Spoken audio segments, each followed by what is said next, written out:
How's it going, everyone? And welcome to another episode of No Excuses on YouTube.com with your favorite show hosts, are still. Venerian. And also, we can bring you the latest news and commentary on the video games industry for the week, or, well, kind of, maybe. Kind of, because, yeah, stuff has happened, and we haven't Well, had I don't know time. if it's happened. So it's like they announced the announcement that the announcement was going to happen, that something was going to happen. Yeah, you know, There are a the usual. few. There are a few announcements that we could talk about, but we're thinking we're going to roll them, most of them, together into the show next week. Yeah. If we get to the news segment and we need to run time, we can probably pull a couple of the topics out that I posted, and one or two of them just to get them out of the way, if they seem like they're going to be discussion topics, to save time next week. But we'll see. We're playing this one by ear and just doing treasure maps in the meantime while we go over stuff. Yeah, so I'm just going to load up my maps on the screen today. So I guess we'll dive straight into weeks, and my week's been an absolute mess. The usual things happen which seem to inevitably happen around in the southern hemisphere at the moment, and that is people just disappearing from their jobs without notice. I don't get it. I don't get it. This has been sort of an ongoing matter of confusion for me. It's like people will take a job and then they just won't do it. Yeah. They won't. They just decide, oh, I don't really feel like it anymore. Like, did I grow up in the wrong generation or something? Having some actual pride in and acknowledgement of responsibility, yes. Yeah, we both just teleport back to the thing after seeing each other at our treasure spots. Okay, so which one are we going to do first? Well, I'm nearly at my, what I presume is my treasure spot, so I think it's right here. Nice. Yeah, we're gonna knock the Elpis maps out first, and then we'll just do Kumbaya skins when we're in the later half. Because there's an awful lot that can go wrong in the Elpis ones. Yeah, I enjoy them very much, but they're not safe. Yeah, they are not. Some of them require me to pay quite a bit of attention. Alright, well, you guys get started on that. I'm on my way. Timer's already started. You can go and summon the mobs. Yeah. Well, that was quick. Alright, so yeah, we'll find out sometime during the show whether or not we actually still have an employee and whether or not I will be stuck on the Hell March for the next few weeks. Thankfully, this time there is not any hesitation or anything like that as to whether or not we need to replace the employee, and we're just going we don't want to do the Hell March again, not for another 6 months. Are you trying to say this wasn't entirely unexpected? Kind of no at this point. There were hints. Right. Oop. Yeah, I mean, you can sort of tell, like, having seen this process go through a few times myself now, like, you can tell there's certain people who are basically just waiting for the opportunity to stop. Yeah. To just stop and make themselves scarce. You can tell when somebody ain't got that kind of natural bounce of somebody that knows they got something to do. Yeah. The ones that I'm having the most trouble with are the ones that they act a lot like they don't want to be there, but what they actually want is to take you for a ride as far as they can go. So they aren't going to quit on their own until you make things deeply unpleasant for them. Yeah. In the case of our industry, because you're basically dealing with the dregs of humanity a lot of the time, people just burn out. Oh, yep. So it's not unusual for someone to just suddenly snap one day and just say, nah, screw all this. Even though they were perfectly happy the day before. Mugshot? Why?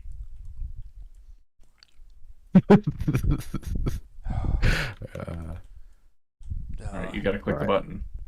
I am clicking the button. Okay. Yeah, the portrait system in this game is so jank. But it's so embarrassing to get mugshotted. Yeah, but it's like, even old is he going to mugshot you no matter what you do? Donk. So yeah, as far as content goes, I have finished the Entertainment District arc of Demon Slayer have moved on to Swordsman Village. I've never done this boss before in here. Oh, I this don't is- recognize this at all. I don't know. Let's. Okay, hang on. Whoop. That's a lot of knockbacks and AoEs.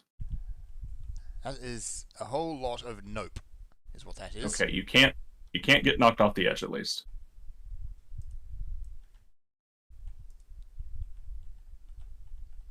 Alright. What else is it gonna do? Poisons. Okay, generic AoEs, knockback plus AoEs, poison tank buster. Monkey! No, these are normal. That's not a monkey, that's a tiger. It's Tiger Monkey. What? The Oh, hang on. middle More? part of. We've got ads. Mm-hmm. Where's the one running away from me? There he is. Oh boy. Oh, this is In interesting. what order are they going to go off? At the same time. Yeah. Just Yep. Okay, that's the okay. the monkey cat dead. Yeah. You see the chest loot at mid combat, so that if something goes wrong, we can at least thank the loot from the chest it drops. Oh boy, oh Yeah. boy.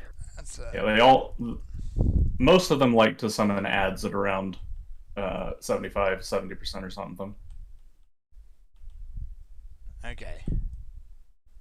So that's that. He just likes his no-no zones, this guy. Yeah, just a bunch of generic AoEs. Okay, he's not too bad. Oh, you don't want to jinx us by saying something like that, man. Yeah, I'm half waiting for him to pull something nasty out of his ass and wreck us. I think we're in the loop. These things generally don't have a phase 2. So okay, so your work. Yeah. So yeah, I've basically been stuck on the Hell March for work. We'll figure things out as we go, as we usually do. But yeah, I don't know what's going on just yet. But anyway, yeah, Entertainment District arc of Demon Slayer. It was good, and it was, again, very pretty, but it did has started to feel a little bit more of the same. I am not caught up, by the way. I am only about 3 episodes in. Of I Entertainment enjoyed District. that.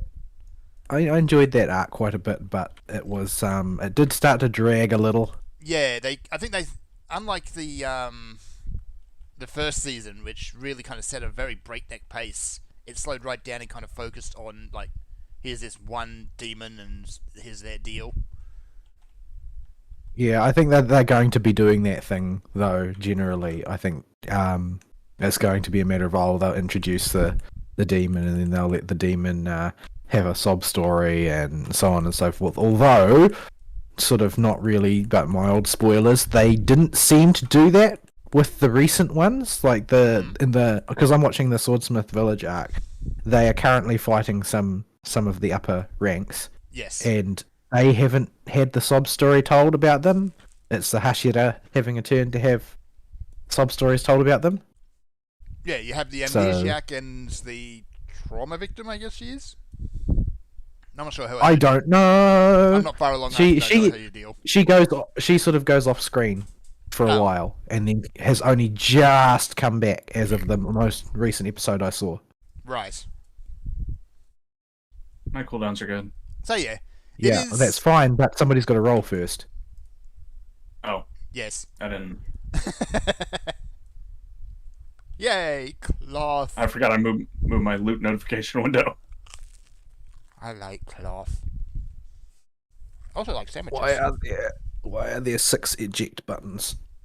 Because. Oh, it's gonna stay there. No? Yay. Stay, No, no! Rude.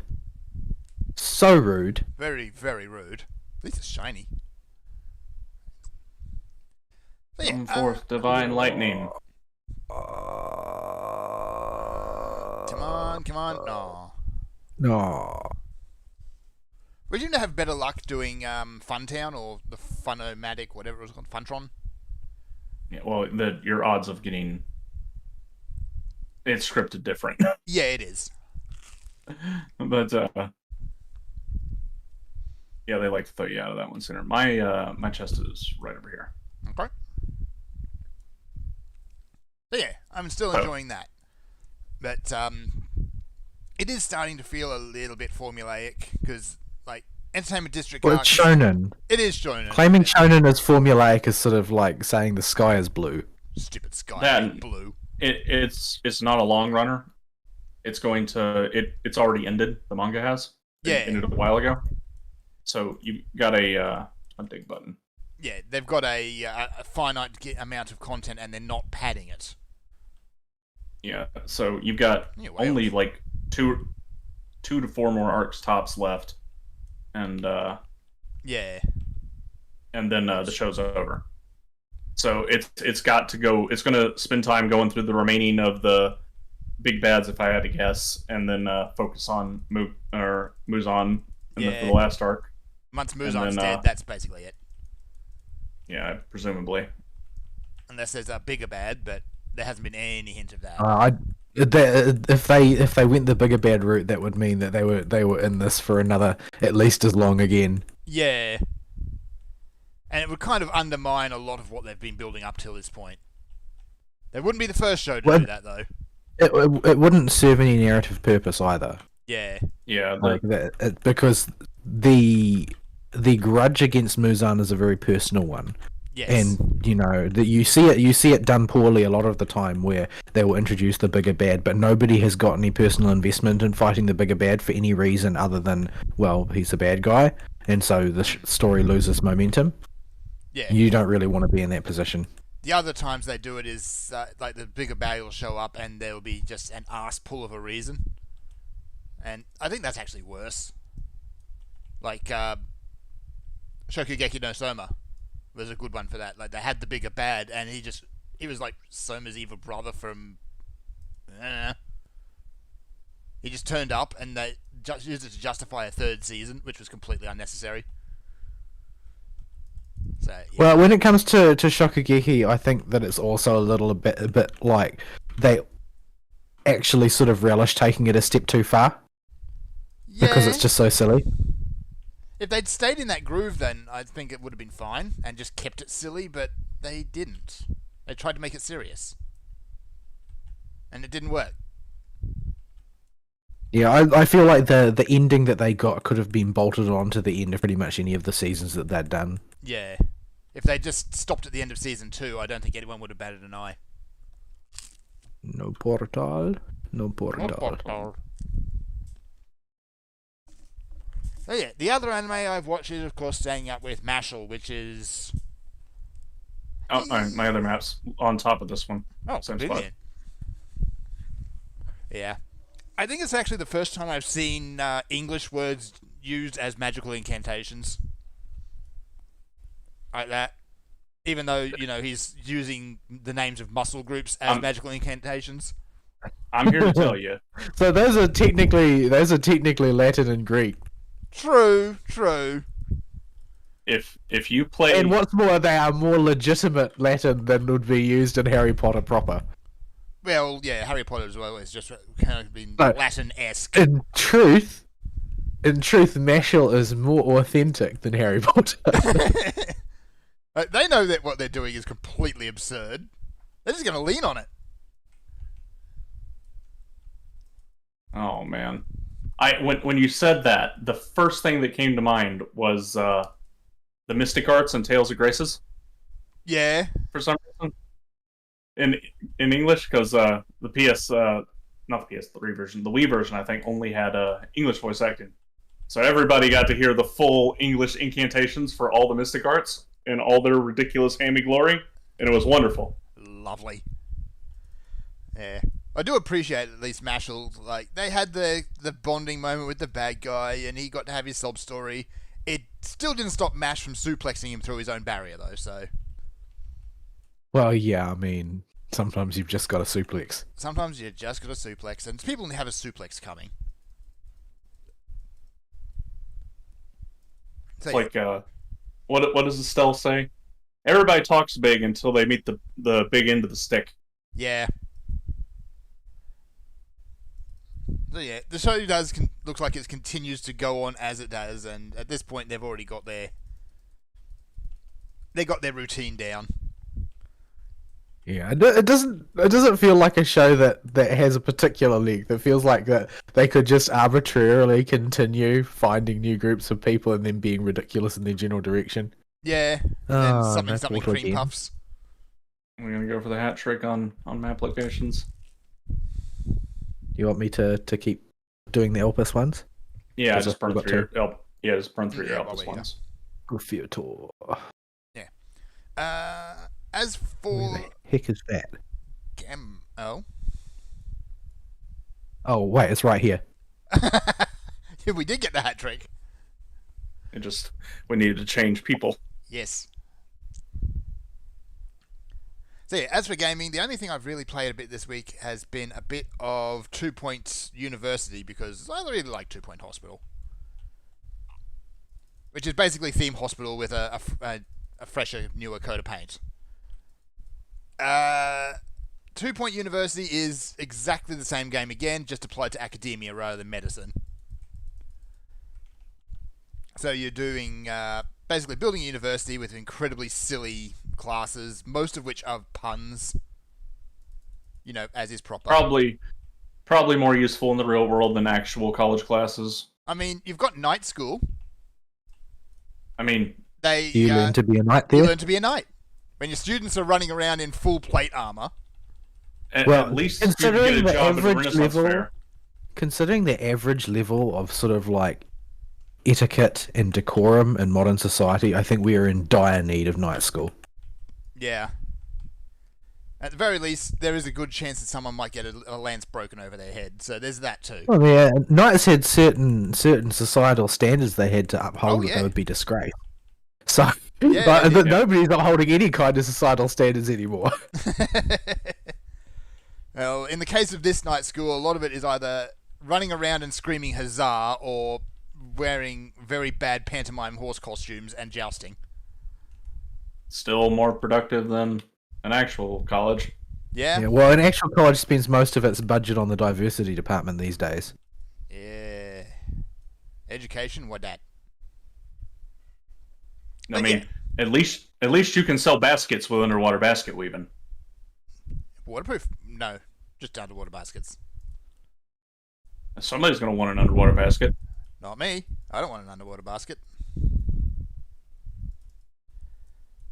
So yeah, basically it's more of the same. They've added a few new mechanics, like you can build outside of the buildings now, and actually change the building footprints, which is really nice.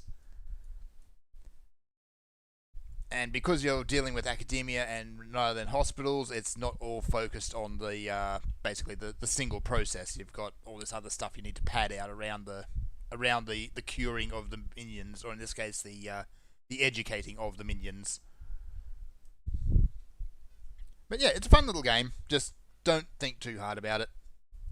Go in expecting Yeah, that's dumb, get dumb. Oh, Is that it? Is that it? I think that's it. I've got No. one more. Oh, yeah. That's I got fine. one more too. Oh, okay. I'm a But mush. I was looking for something that was that I mentioned earlier. Okay, there it is. Nice. All right, and that. When you were talking about Mashal, that's the Estelle quote. I jumped in a live show chat. All right, well, that's my week. Really, it hasn't been a whole lot. This week, I thought we actually had the local show, carnival, whatever you want to call it, last week, but no, apparently it's this week because nobody's bothered to actually advertise the damn thing. Gotta love small country towns sometimes. Yep. So what? They just sort of like forgot to get somebody to be in charge of it or something. Possibly, it wouldn't be the first time. Everybody just assumed somebody else was sorting it out. Yeah. Because guys, you haven't even put a post up on Facebook. I mean, come on. Nobody's gonna know to show up. That's right. The last couple of years, it's been really not worth going to. but the drinking. It's not even the drinking. And- Like, we don't have the big, really late night pub closes anymore. Partly because the police won't let them do it anymore because there's just too much drama, and it was just too much drama. There was no money being made. If the damage outweighs the profits, then Yep. yeah, probably not worth. Yeah. This guy's so fat, and there's trees over here. I can't see where the little guys are. There's a weird fish horse here.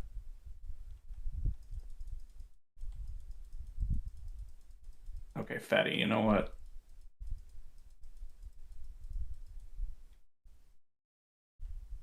Okay, fatty gone. There you go on.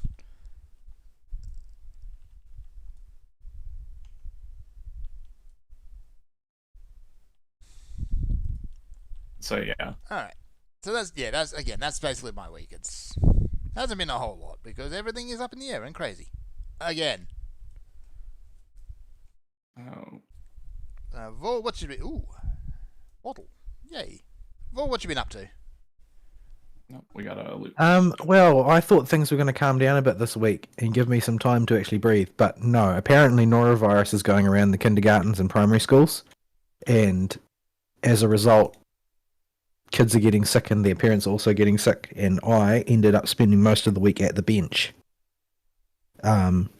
which is pain because it means I'm not doing my actual job. This is starting to become a real problem, to be honest, because I'm getting further and further behind on things that are very important that need to be done. But people keep getting sick. And when people are sick, it's hard to get the work done, and it's hard to get more training done, and oh my goodness, everything's terrible. Anyway, so I didn't do a great deal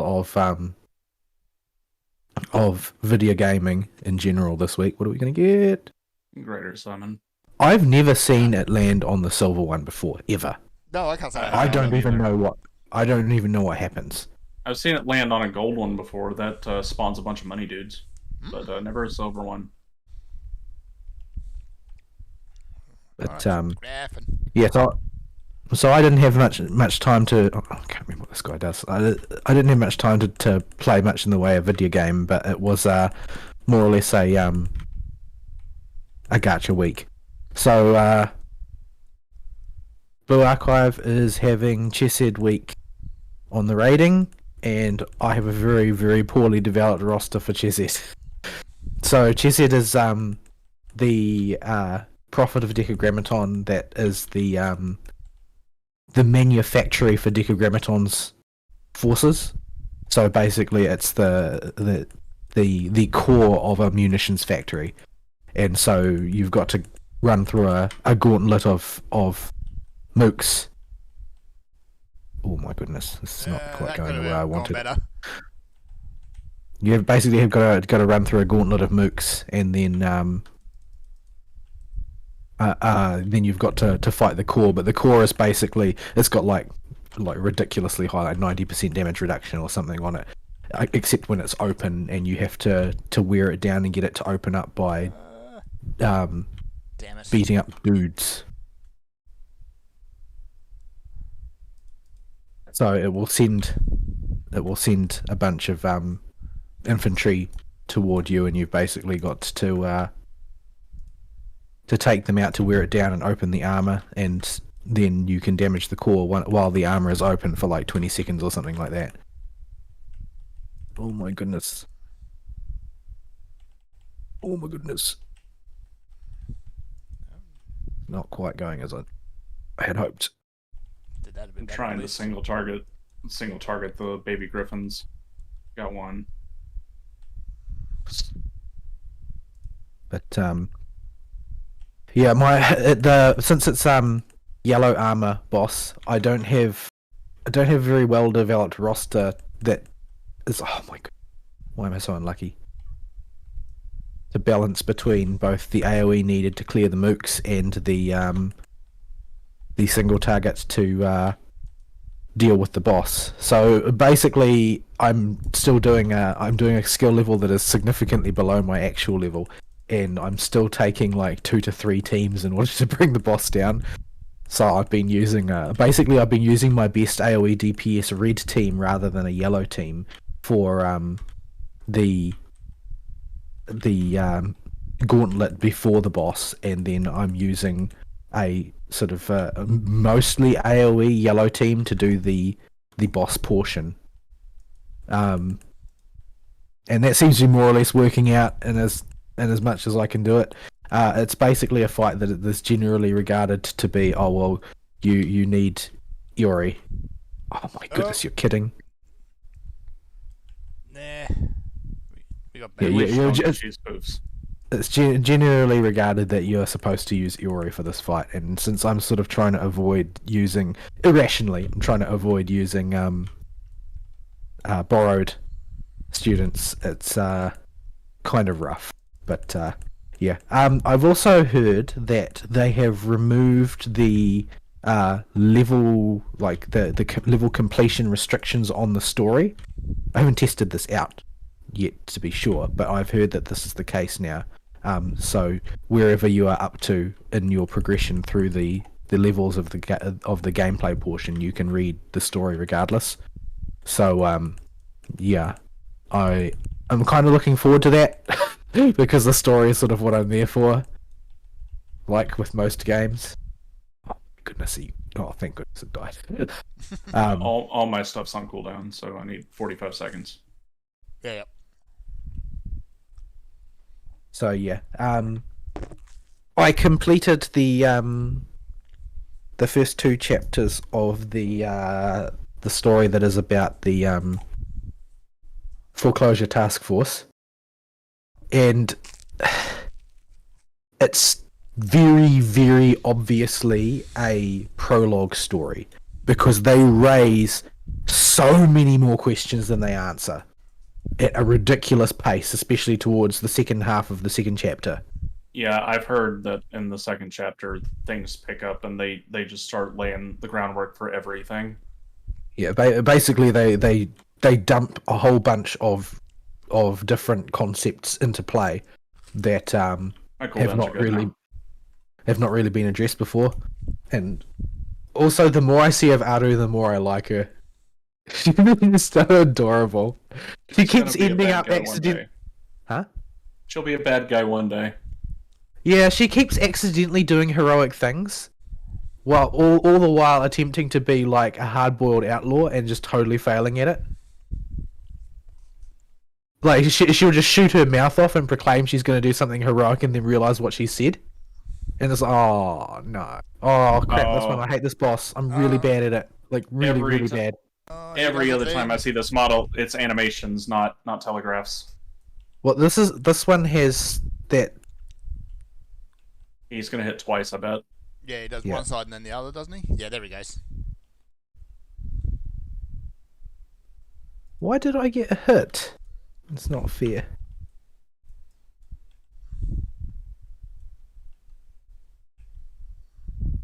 Give you that, and that'll keep you healthy if you should ever get low on health. But yeah. So they introduced a ridiculous number of concepts that they don't really offer you any further information to speak of, and I'm not really sure if there is actually It's 2. explanations for a lot of that stuff. Well, my experience. Oh my goodness, how does this one work again? Is it left right again? Oh, yes. Yes. But also he rotates. Yeah, I'm bad at this one. No. Yeah, I'm just gonna sacrifice his Mandragoras. What number are we up to? 3. 3. Yeah, we're not gonna get them in time. Okay, that's next 4. Oh boy. Oh, we I'm get gonna him? focus Oh a no, bit. it's still 5. No, 5 is over there. There we go. Hey, we got him. I was neglecting cooldowns to do it and hoping Vol had stuff to keep me up. Well, I mean, Eos is your hero here, not me.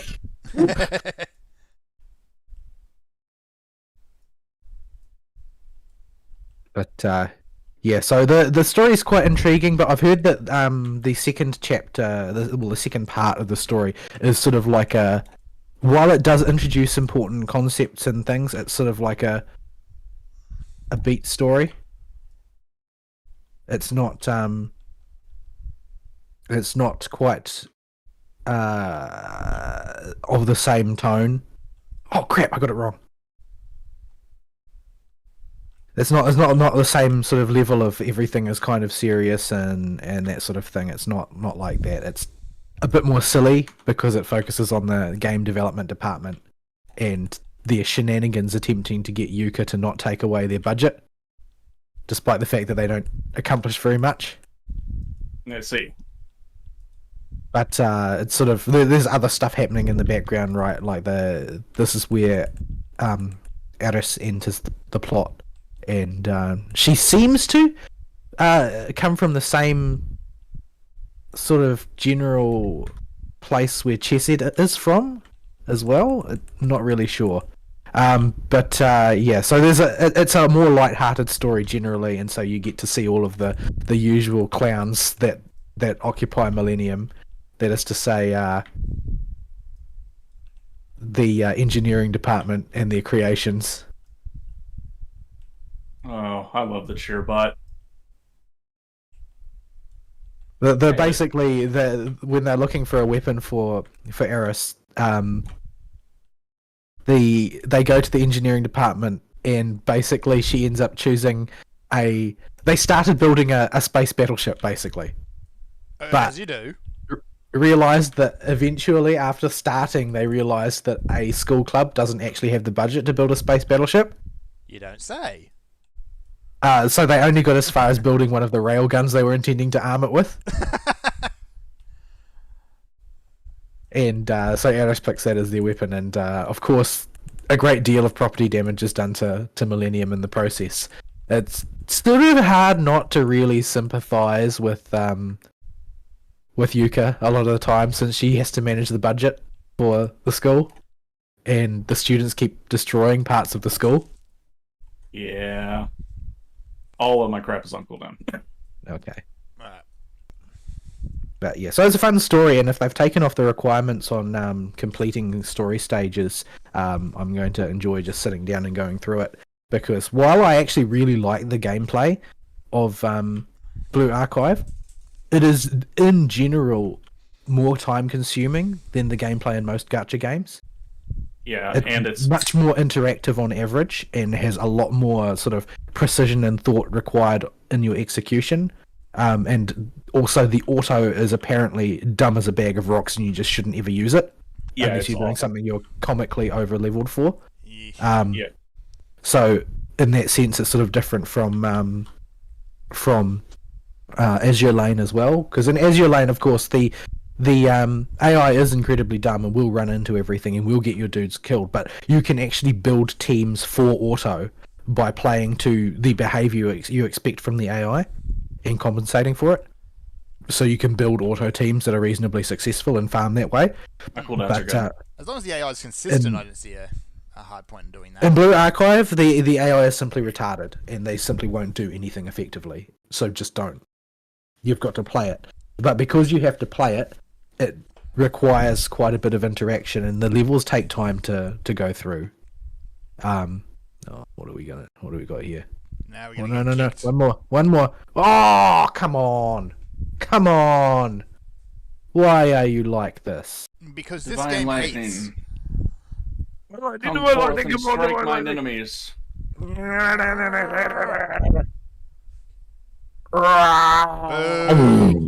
Cody, you failed. Is mine in the same spot? Let me check. I don't think I've ever actually seen the bottom of one of those ones. I haven't. They're incredibly difficult to get to the last roll of, and all it does, I don't know if there's a special boss at the very bottom, but it increases your chances to get thrown out and increases the number of big dudes. Yeah.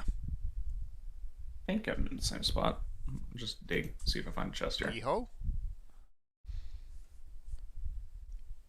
Yeah, Yes. there you go. Terribly convenient. Incredibly. We're going to get the same. We have burps. No, we're not getting the same fatty again this time. But yeah. So yeah, it's. I think it's a fun game. I like the gameplay. The characters are not very well balanced, but it's balanced enough that you can still play for waifu if you really want, and do okay that way. And I seem to be able to do reasonably on my limited roster. Like I haven't felt too harshly bracketed. Although recommended level for story quest progression is like 5 or 10 higher than you actually need, and recommended level for bounty hunts is basically exactly what you need. So you can get kind of misled by that.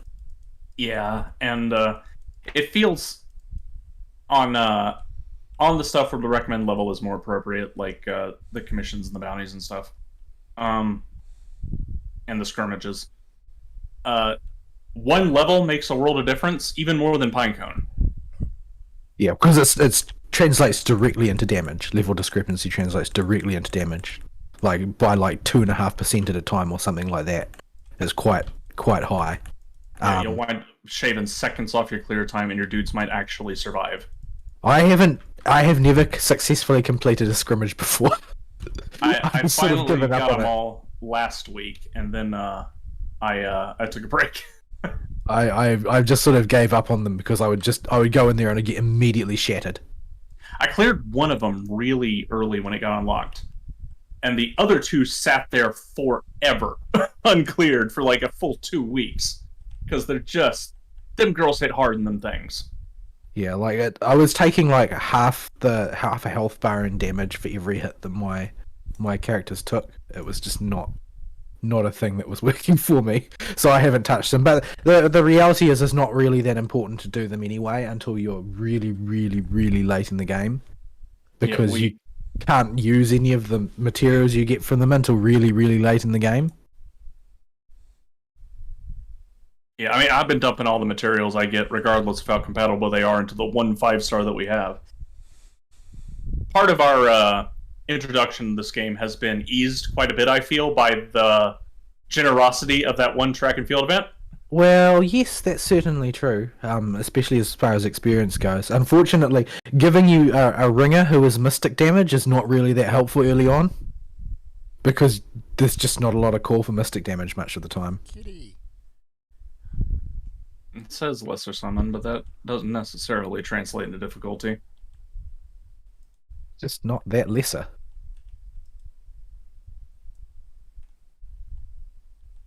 I completely But he does forget ice what stuff. Kitty does.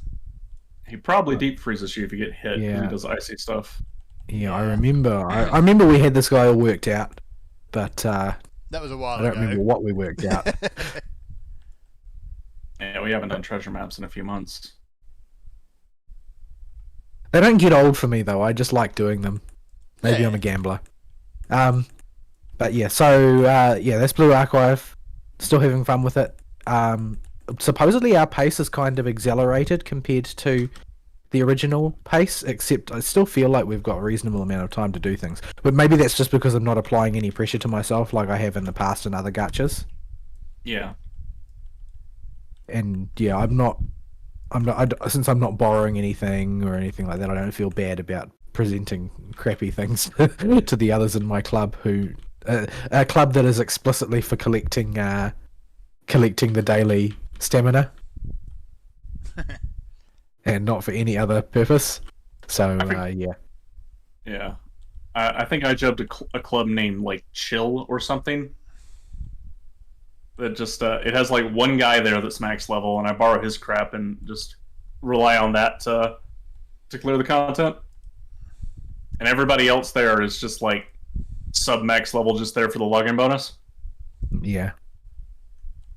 But it's cool. It's cool, man. Well, there's Don't no worry clan about battle ranking in this one, so Yeah, you're not under any pressure from your club to do anything. Though I expect that there's probably a feature like that forthcoming, because there are people who are really into that sort of sweaty play. Most of the sweaty players here, though, are competing on score during raids more than anything else. yeah. And I do miss kind of having the push to beat Abo and rub it in his face. Except Abo doesn't actually care about things like that, so that seems like He will- kind of a futile will- activity. He will start trying he would start trying when he noticed I was, despite claiming not to care. I'll have to take your word for it. He's a bit of a cipher, that one. But yeah. Other gacha, FGO. So this week was the launch of the first part of Avalon Lefay. So yeah, introduction to that story. Turns out living in a nation that is where the Fae are the dominant species kind of sucks if you're a human. Who'd have thunk that? Oh, It's they am a bunch of pretty rough. tricksy technical liars. Well, the thing is that that's not really even the problem. You don't need to lie when you're the dominant species. You just do what you want. Oh, then you just turn people into food. Well, the thing is they don't need to eat. So when they eat somebody, it's just because they felt like doing it. Which is probably worse. Yeah, the sort of the conceit here, I suppose, is that they're not really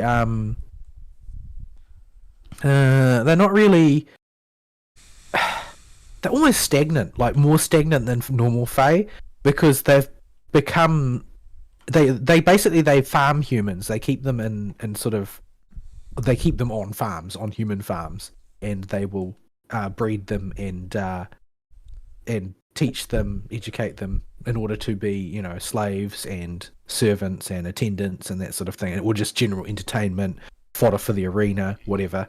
They as a civilization, though, they're pretty much rubbish, because they're enamored of human things, but they have no creativity whatsoever because they're so powerful. They will just, whatever humans would come up with through ingenuity is fascinating to them, but they have no need for ingenuity themselves, since they'll just brute force whatever they need with magic. But that means that they, as a civilization, are basically incapable of making any progress because they can have whatever they want through raw power. So yeah, it's a pretty crummy world all told. And you're introduced to sort of like the sort of weird dichotomy of the fact that there are Fae who are quite nice and quite welcoming and don't have much in the way of ulterior motives, but sort of like ulterior motives are kind of irrelevant as far as the Fae are concerned, because their motives are so fickle anyway. Even if they don't genuinely intend you any harm one moment, they could genuinely intend you harm the next moment just because they got bored. Or because there was a change in circumstances which changed their take of the situation or whatever. Like, there's just... The Fae are not good people generally, but some of them are, but usually not for a good reason. And there's some odd sort of...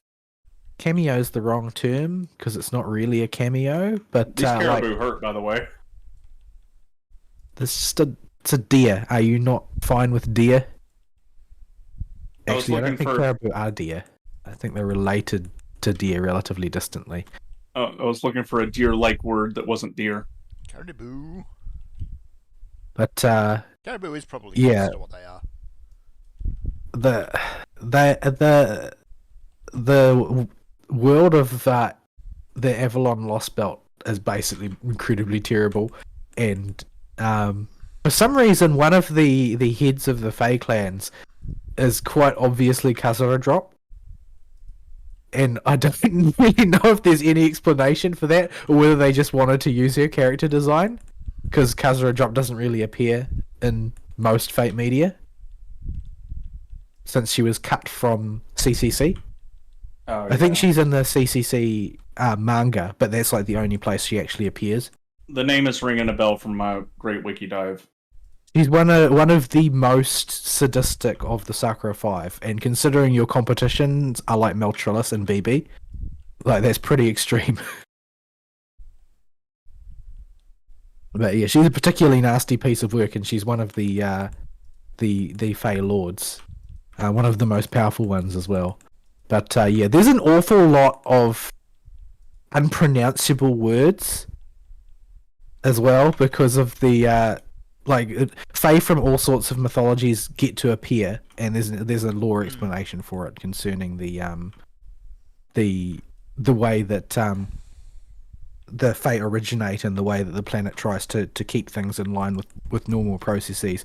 So even if Fae don't belong to Britain's mythology, they still will get to appear sometimes because it was sort of inevitable that a Fae of some kind with that name and appearance and character would inevitably appear because the natural forces sort of demand it. But Like there'll always be a Puck or a Titania or whatever. Yeah. Those two are omitted. Like, in fact, Oberon mentions them both by name as not being real Fae. Huh. And therefore will never appear because they were made up by Shakespeare. As opposed to Fae like him, who actually have an origin in mythology, so people believe in them as at least at one time as individuals, real individuals. I see. So he explicitly says Titania is not real. It's just a story that was come up with. But Oberon himself, while he appears the way he does because everybody knows his name from A Midsummer Night's Dream, Oberon the Fae is actually an individual who pre-existed the story. I see. But yeah, I don't know why that gives Khazra Drop an excuse to exist, since Khazra Drop was created by a super AI, Reasons. a rather unpleasant super AI on the moon. So On the moon, in the moon, or is the moon? Maybe it saw the yes, Fae. yes, and yes. Yes. Yeah. The moon does not make any sense in the Fate universe. Well, the moon is a semi-sentient computer thingamabob that observes everything on the planet. But only in some continuities, and other Yes. continuities it's just a moon. But yeah, it's sort of hard to tell which one's which, because whether the moon cell gets involved in anything is a different question to whether the moon is actually a supercomputer. Yeah. Honestly, it seems like it depends on what day of the week it is. Or possibly how much have the writers had to drink. You mean But, Natsu had a drink? Yes. But yeah, Oops. What just happened? it's basically everybody is horrible, but the most horrible person seems to it will most likely turn out to be Beryl, the Crypta, who is basically manipulating the show. But yeah, I haven't made very much progress yet, since they have to introduce the entire world every time you go to another Lost Belt, so there's a lot of text involved with that, and the total story length of Avalon Le Fay is actually really quite long. I don't know where it actually stacks up relative to the others. I've seen text count graphs in the past, but it is quite a long story. But yeah, the idea, they haven't nailed down a particular divergence point from proper human history. It's just that unlike most of the Lost Belts, in the case of most of the Lost Belts, the rest of the world still exists. It's just beyond the storm wall. Like that, the other nations existed in history and may or may not have had interactions with the Lost Belt as it is encountered, but when the worlds overlap, there's a storm wall that prevents them going outside. In the case of Fae Britain, there is no world except Fae Britain. It just stands by itself, and there's nothing but ocean beyond it. And the sort of the putative idea that seems to be that that while they actually have added extra notes, like on the map, there's actually a button you can press that brings up notes about the Lost Belt, and most specifically the timeline, because it seems like Morgan is born around when Morgan takes over Britain around AD 1, and Altria is born around AD 2000-ish, despite the fact that King Arthur's supposed to originate from much earlier than that, and so there's a lot of unexplained things about the wonkiness in the timeline. But the fact that they added special notes to the map for what the timeline actually is suggests that it's going to be a plot point of some kind. Mm-hmm. But yeah, basically Morgan took over the show and seems to have been preparing for a couple of millennia for the opportunity to basically convert the entire world into a giant Fae Britain with her in charge. For what purpose, I don't know. Morgan's a bit of a cipher. But generally just hasn't been involved much in the story from what I've seen so far. She basically sits there imperiously charging people in existence tax. Is she giving you what's a good way to put it? Final Fantasy 14 crazy bitch vibes? No, she seems pretty cold. Pretty much. Like, just hasn't shown much interest in anything, really. She's even colder and less expressive than the Lion King from the Camelot Singularity, who already didn't express very much.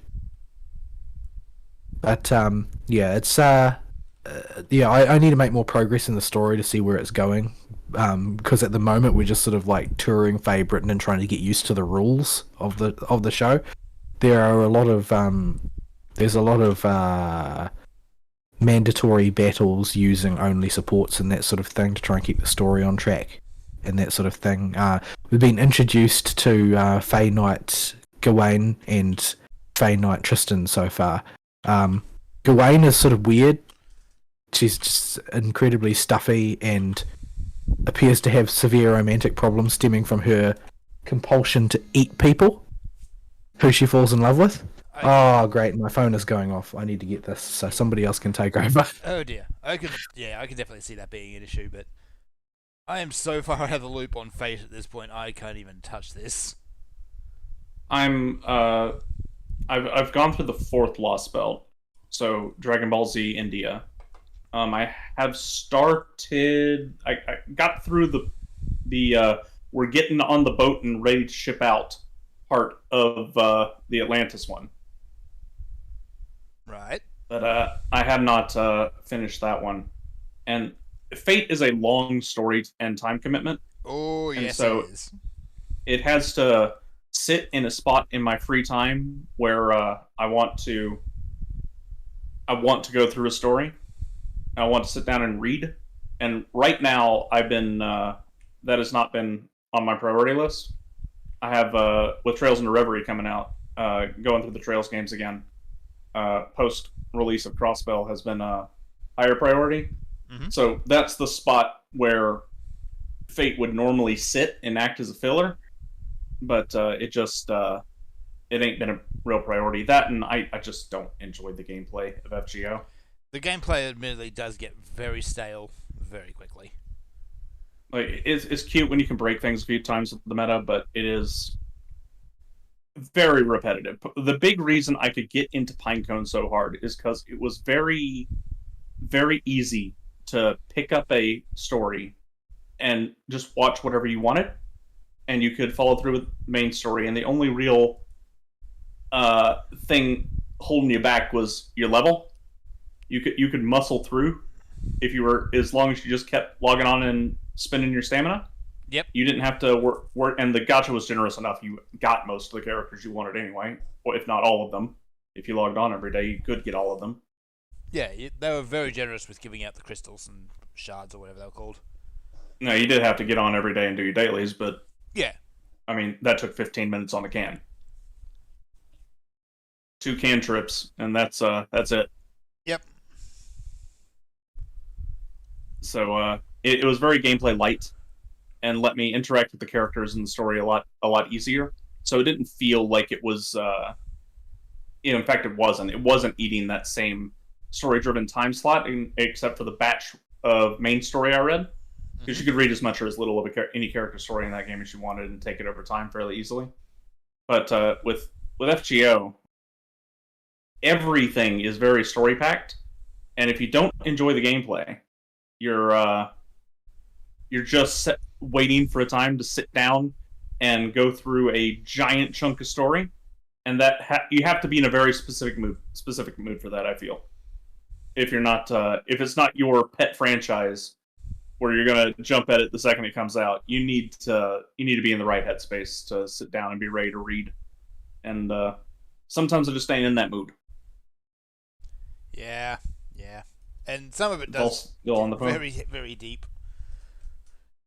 I mean, I'm okay with deep. I like big, deep stories, a big, chunky world to chew into. I like Fate for that very reason. It's the same reason I like Trails and stuff. Yeah. it's a big chunky world with a lot of stuff to chew into, and it's a long runners all set in the same universe with but the stories are self-contained and finished. You back, Paul?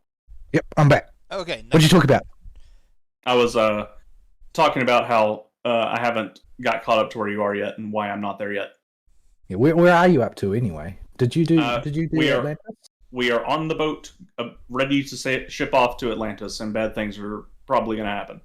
Because it's fate. Right, yeah. Yeah, the ever since the early stages, Arrival and a Lost Belt has tended to go pretty rough.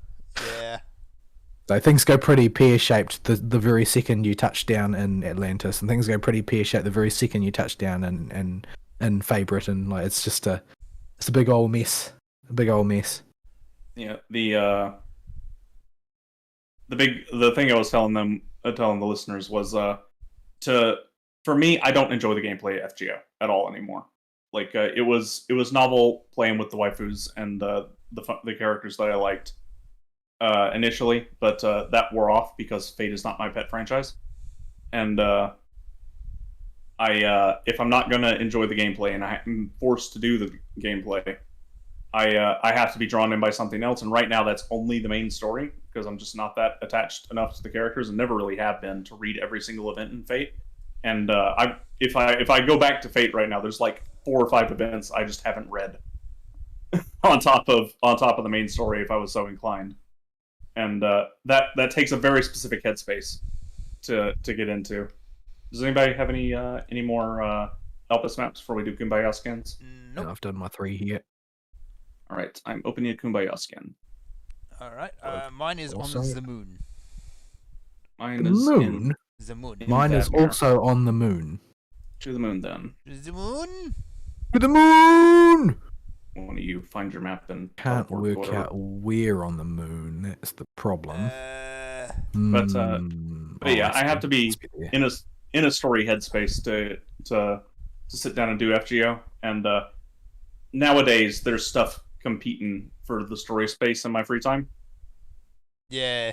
Yeah, I mean, I haven't had much of a problem with it lately because the anime has been so bad this season. Generally speaking, and for last season as well, really. That Mine. basically I end up watching visual novel segments from gacha games instead of watching anime. Yeah. Right here. I'm trying to figure out where mine is.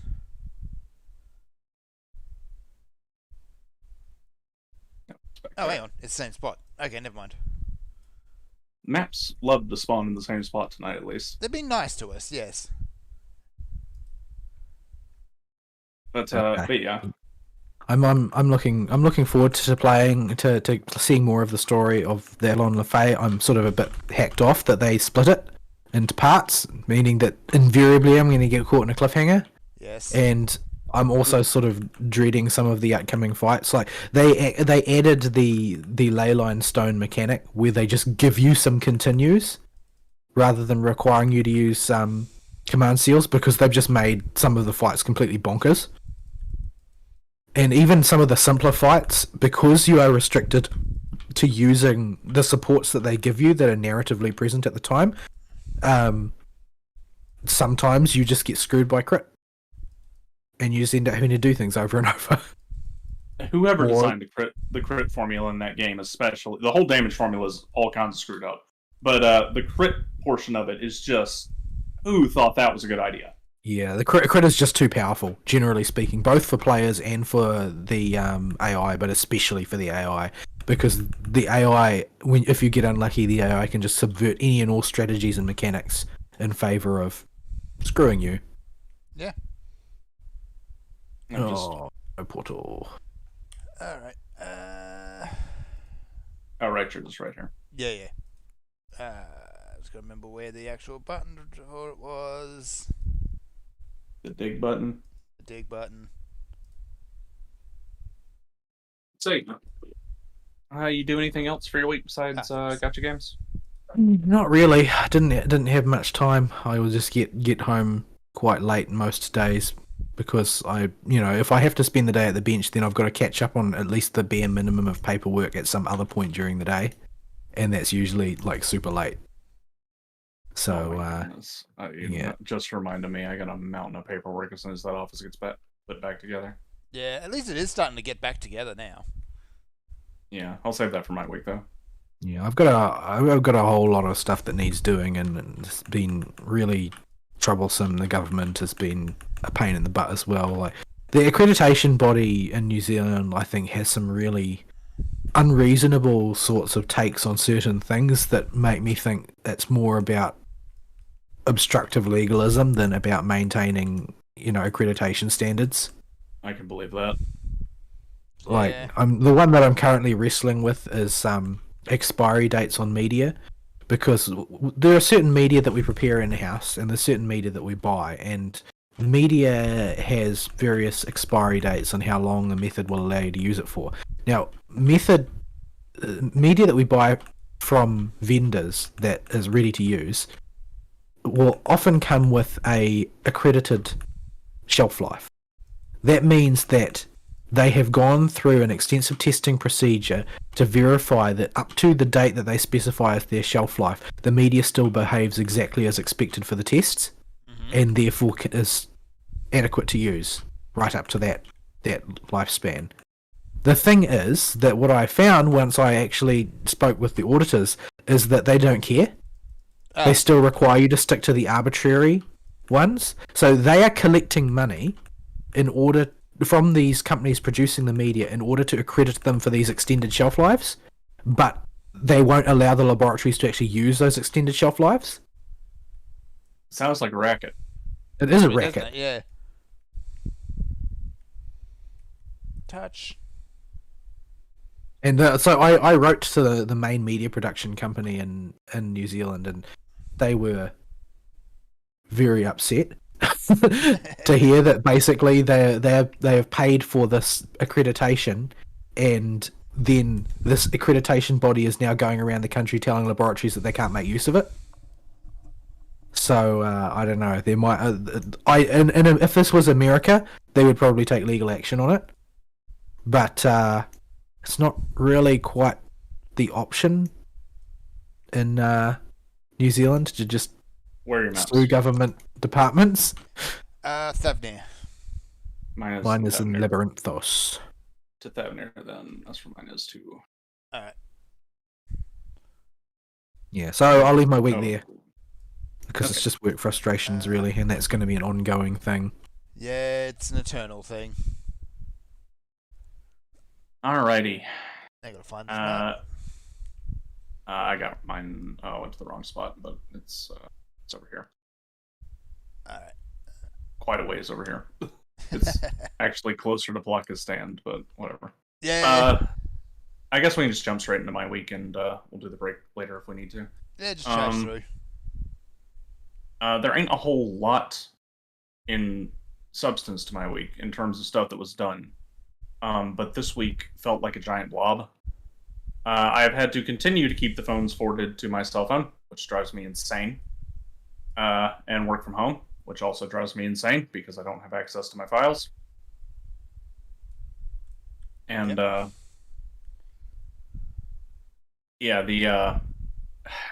had to go over and also help move crap around and out of the office so that the people can come in and lay floor down. Well, I finally got that done this week. And I got a picture of the flooring around here I can post before we open this chest. Actually looks really good.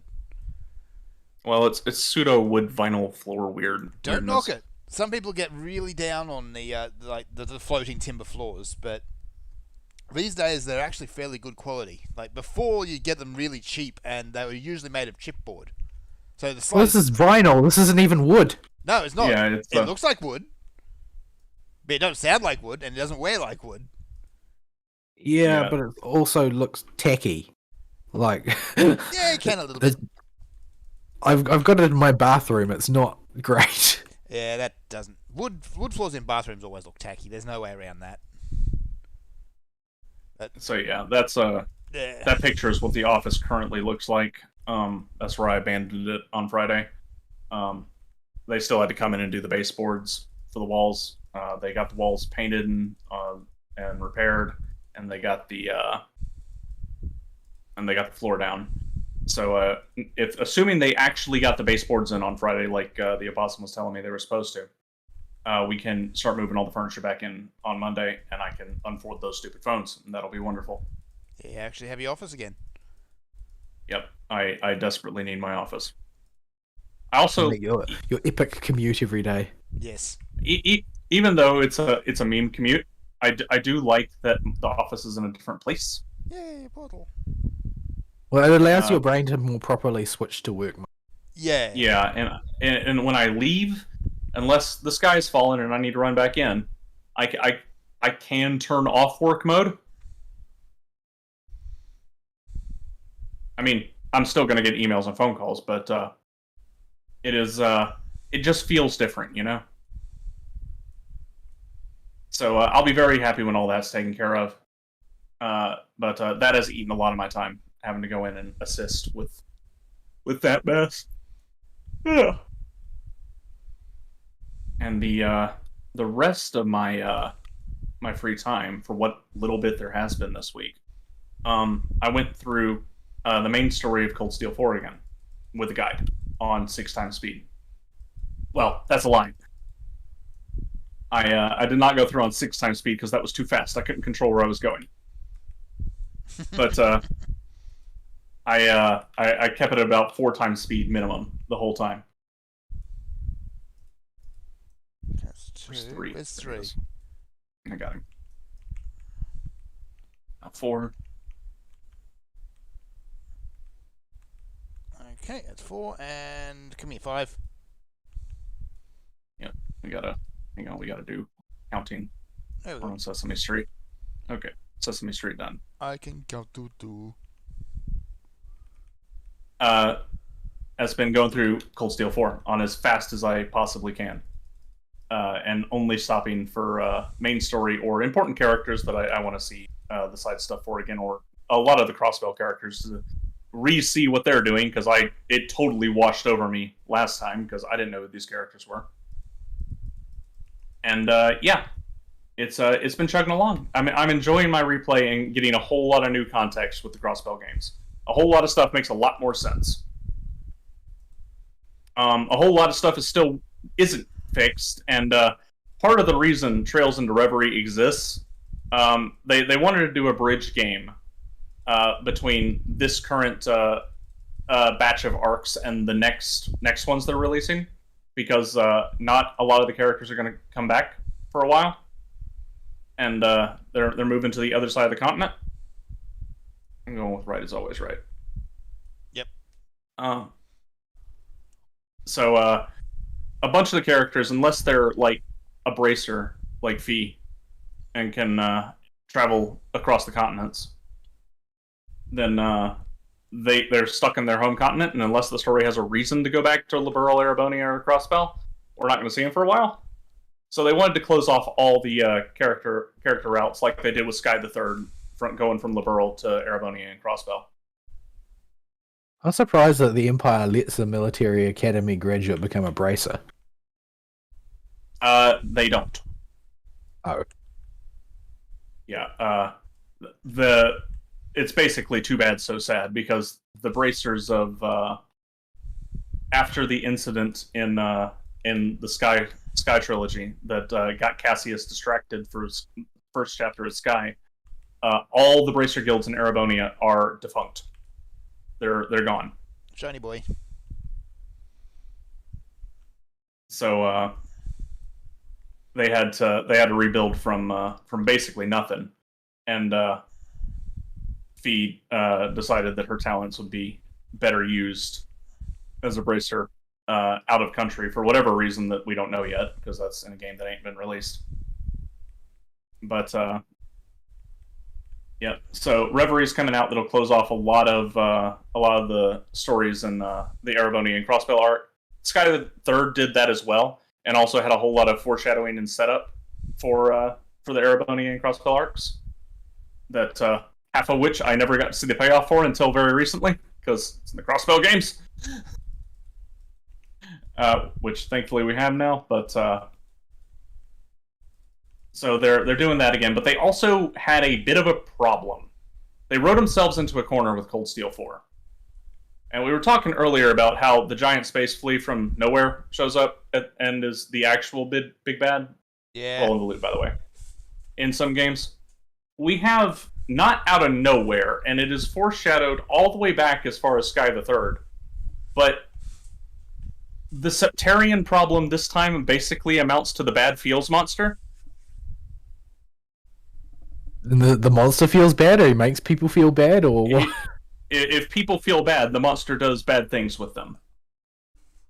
Like, he picks up the worst aspects in a person, and if they are already prone to negative emotions, he jacks them up to make them do things that'll be beneficial to him.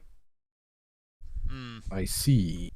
So he's so it's not entirely him, but it's if his influence wasn't there, things wouldn't go nearly as bad with Erebonia as they do, and they wouldn't be nearly the nuisance to the rest of the continent. So you fight the bad feels monster and its Septarian connections, and it just doesn't quite sit right because a bunch of the stuff the Empire did was still people. It was still like the people that caused Joshua's hometown to get wrecked are still individual. Well, they're not alive anymore, but they're dead. They're dead, but their kids are still around. The consequences of their actions are still real, and it feels like the closure to that story should be a human did a bad thing, not the bad feels monster made him do it. Yeah, this just excuses human action by adding a supernatural agent. Yeah. So Reverie, in part, exists also to fix the bad feels monster problem. Because Kondo said in an interview way back when Reverie was first coming out that they got stuck because of production in Cold Steel 4. Let's see. Any of that useful? Gamble! I'll do one for the Gill. Where's the stupid notification? Actually, there we go. Try luck. We'll do it once. Well, that's an easy one. Yeah, we'll take the one. Okay, and we'll just take that. Yep. So there were problems with the Cold Steel games because they were transitioning away from the Vita, and they tried to first they tried to adopt the Vita, and Cold Steel 1 and 2 were Vita exclusive, and that went poorly, so they had to port them to PS4, and then they switched to a totally new engine they built themselves for the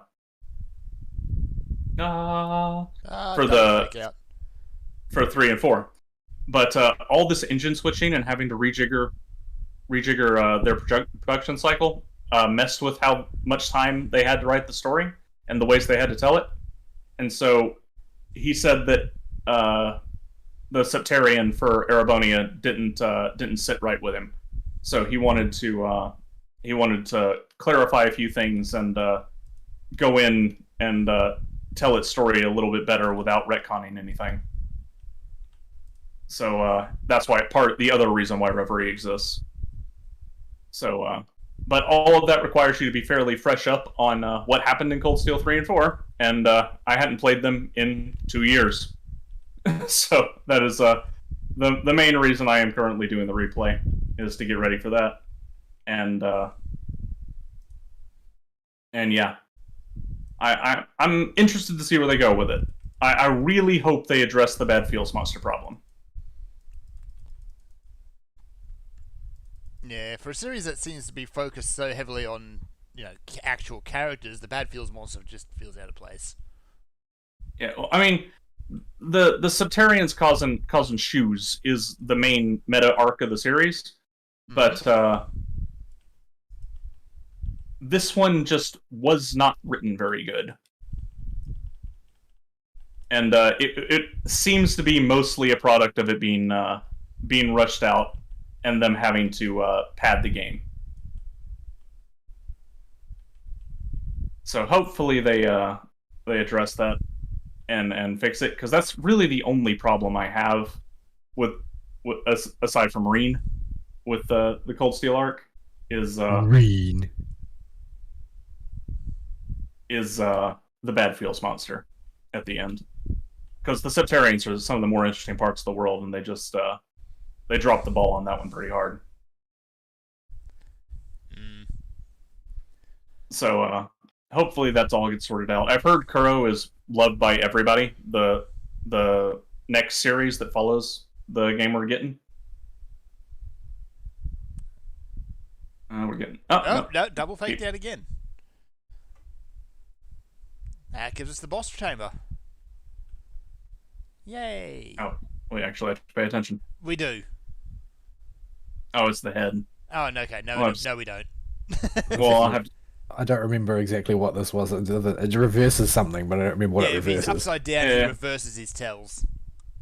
Yeah, I'll have to. Once So, we do the Kifka. cycle once. Yeah. Yeah. Once we do the cycle once, we should have it.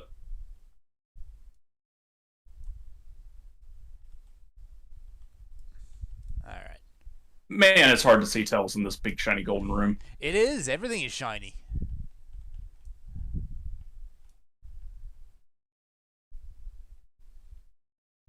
But yeah, I really like the Trails universe. There's a whole lot of potential for good storytelling there. A whole lot of the character stories are really good. And as much as I bag on Reen, they do a good job of messing around with the idea of the shonen protagonist that gets a power up every single game. Like he gets the giant robot and he gets the super mode, and I'm not in melee range, so I can't interrupt that.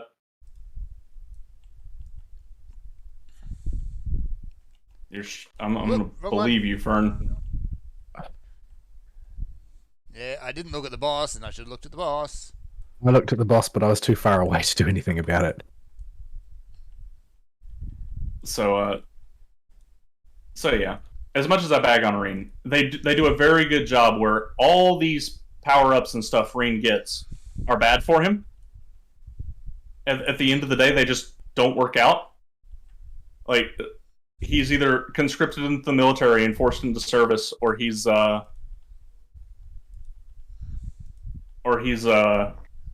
stuck in personal peril because his powers are not controllable. Just poor Ring gets the short end of the stick a lot of the time as far as his when it comes to the typical shonen stuff related to his character. The only bad thing about Ring that just overshadows everything is he's the first Trails protagonist to have a harem. Ah. That And lewd they- head man. Yeah, and he gives all the head pats. So Reen works. If Reen didn't have a harem, Reen would be fine. Well, the thing is that it weakens and dilutes whatever character he could have had, because so much of the character of Estelle and Joshua is built up via the interactions between Estelle and Joshua. If they weren't as important to each other as they were, there would be no character development from that route. It would not be as useful to the telling of the story. If Reen is just like a chick magnet, then he can't really form any sort of like canon strong bond in the same way, because it's going to be your impression as the viewer is going to be tainted by the fact that, well, in my experience, my observation, he's carrying on the same sort of relationship with umpteen other girls, so it's not really that meaningful. Yeah, and so they try to replace the Estelle Joshua relationship with Reen having a generic bond with Class 7, but it just doesn't. That's not a real thing. People don't form bonds with a class. Oh, I got 92. Money. More progress on my sheet money mount. for me. So much At money. least we got Dosh right. We got Dosh right. Is Yeah, there you got Dosh in there? That dosh. Yeah, there's 100. There's 100k Dosh in the last chest by itself, plus all the other chests. Dosh right. Considering you were competing for that with that 92 against a 4 and a 9. My rolling is legendary.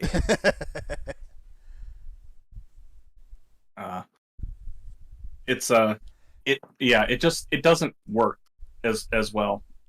You get the feeling that all the Class 7 kids are just touched in the head because they're so attached to each other because they were all in a class together. Yeah, it's like everybody has the experience of being in a classroom. Like when it comes to something like Trails in the Sky, there is basically nobody in the audience who has the experience of going on a globe-trotting adventure when they were teenagers, where they have to, like, you know, explore ancient ruins and fight bad guys and stuff like that. It's just not a thing that happens. Just doing an OE in high school is an alien experience to the majority of people. In the case of the Erebonia arc, everybody spends time in a classroom with other people, basically, and everybody has their own sort of like template for what that looks like, what that feels like, and having this sort of like supernaturally strong bond involving idolizing this one guy is not the common experience of mankind in a classroom. Yeah. And it does have Prince Oliver as he was the brainchild for Class 7. So it tries to save it by having Prince Oliver be the backer for it. And he helps, but it's not enough. Because it's a special class put together by Oliver, doesn't make up for the fact that these kids are willing to throw their lives away from each other just because they're classmates. And they continue that relationship into adulthood. Yeah. Oh, that's why I can't find the map. It's because it's wrong. Okay. That's interesting to know. So we got over here. I had to actually look up my treasure map because the treasure map actually shows a bridge. The world map does not. I see. In the same spot. So yeah, I'm enjoying going through the Cold Steel 3 and 4 again. Even with all the hiccups of the setup and all the padding these games do have, they're still really fun. You said padding, but for a moment I thought you said patting, as in head patting. Well, there's a lot of that too. There is. In fact, in Fee and Altina's bonding event, they specifically request the head pat. But that's over there. But what you call it? The gameplay and the stories around it are a lot of fun, and it does build on this very, very interesting world the Trails universe has set up. Even if I don't think the Erebonia arc hits all the notes that the previous arcs did. With that said, though, there's a plus and a minus to Cold Steel 4, particularly. It's a lot faster to go through than Cold Steel 3, even though there's more padding and stuff to do and extra fluff you can go explore and see in the world, because you eventually, like in a lot of these games, in the second half of the last game for the arc, you're given some mode of transportation that lets you go wherever the heck you want, whenever the heck you want, and fast travel around. 6 times speed. Yeah, and so you can fast travel to wherever you want on the map and see all the stories very quickly. And so this means every single town throughout the arc that's in that engine anyway is available, and you can go see all the character stories that are there, and then clip into a wall. Yeah, and then clip through a wall and have to open the fast travel menu because you phased through the loading barrier for the door. Happens a lot at 6 times speed. There's a system they introduce in the later Trails games called the Master Quartz system, where in addition to all your normal quartz that you need to equip, that have stats and give you abilities depending on what ones you have equipped, or give you arts depending on what ones you have equipped. The Master Quartz will have a fixed list of arts on it and have a super powerful effect that will level up as the Master Quartz gets levels. It gets its own experience bar. And there's a bunch of these in the game. There's like, I think, 30 in Cold Steel 4. And you can put them on whoever you want. And mix them match them. And later, they give you access to the Sub-Master Quartz that lets you get the primary bonus effect from the Master Quartz in addition to the main one equipped. Now, all that's fluff, because the important part here is there's a Master Quartz called the Emblem Quartz that it might as well be called the Farm Faster Quartz. And in fact, the Farm at Light Speed Quartz. So if you put the game on 6 times speed, equip everybody with the Emblem Master Quartz in their sub slot, their CP and EP and HP will regen to full in less than half a second when out of combat on turbo mode. Yeah, I know it's a bad reward already, but you still got to roll for it. Oh, I'm talking, so. All right. So yeah, the oh, you got a map? Yeah, Ultimate Thor is mine. I'll check. I need to check mine. I haven't even opened my current map. Mine is Ultimate Thule. Alright, let's go do Labyrinthos first then. Okay. Vault can teleport. What you call it? Yeah. The Emblem Master Course will refill your CP, EP, and HP to full between combat encounters in less than 2 seconds on turbo mode. So what this means is you can just spam S-Crafts to farm whatever you need and get yourself a whole bunch of really powerful equipment to go through the game way, way faster. So, despite all that fluff and stuff you can do, and I'm sitting there going through a good chunk of it, you still are going faster because the Emblem Master Quartz being available as early as it is in this game, because normally it's way late in the game that you get it. Like last dungeon late in the game. But for some reason in Cold Steel 4, they just give it to you just before the halfway point. Huh. So you can just spam S-Crafts for days. And in addition, its other effect is, if you equip it as the main Master Quartz and not the Sub-Master Quartz, in addition to insta refilling all your bars out of combat, it also doubles all the drops you get if that character lands the killing blow. Ooh, that's useful. So you do not have to spend any extra time farming anything to make the game go faster or get your characters caught up. You can totally go get a whole bunch of Carnelia gems super early in the game with plus 200 strength on them and just go wild. Or 2,000 strength, sorry. Needs more delay. So yeah, I've been going through the game very fast. Man, they nerf delay in every single Trails game, every single one, without exception. Yeah, ever since Sky first chapter, they've started nerfing delay, and it's still the most busted stat in the game. It is not even close.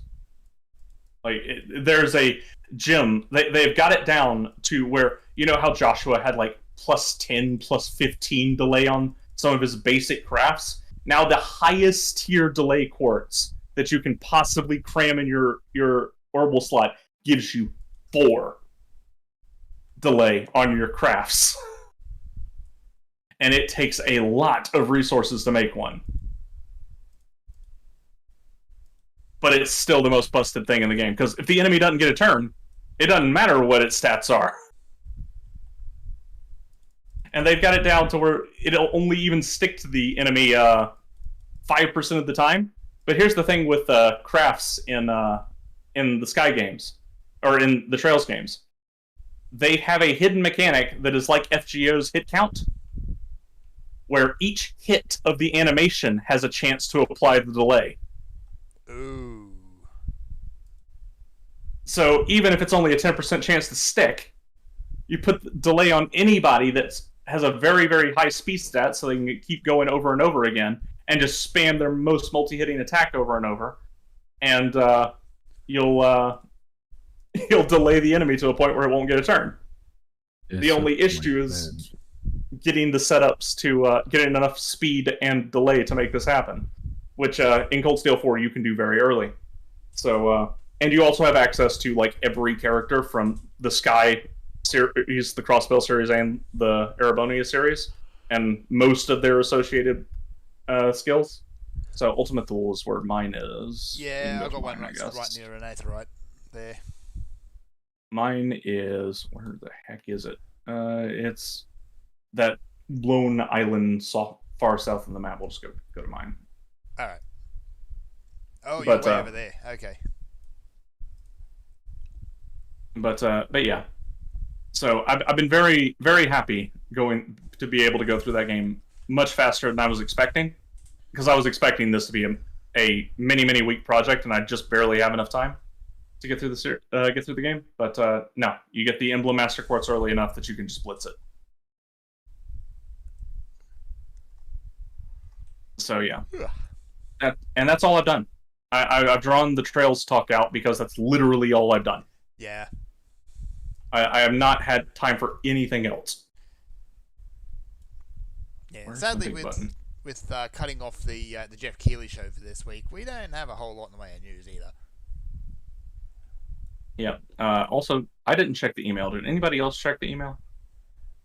I didn't check the email. We should probably do I'm that. too professional for that. Vern, you're a DPS. You go check the email. All right, I'll check the email.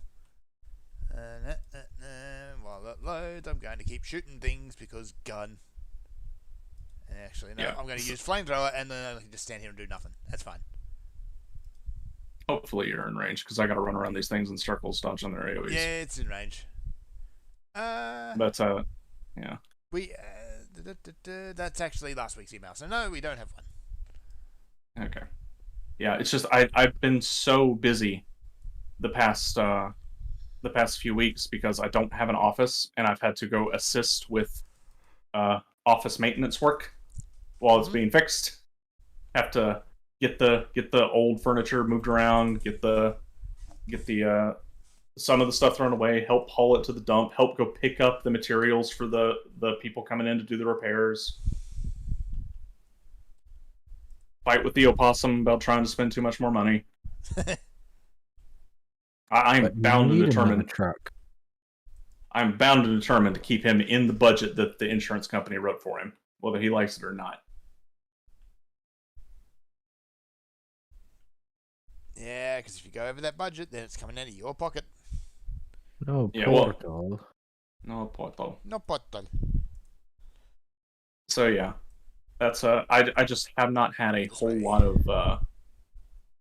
of free time that I would like to sit down and like play Final Fantasy or play through or keep up with Blue Archive or go through the FGO story or something. But I've had limited free time in the evenings, and so that has been dedicated to blitzing through the Cold Steel games, and because that's a project I just want to get done.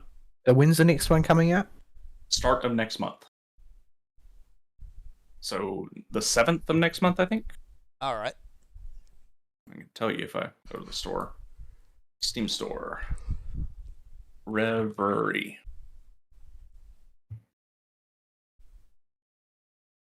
Oh, I can't spell.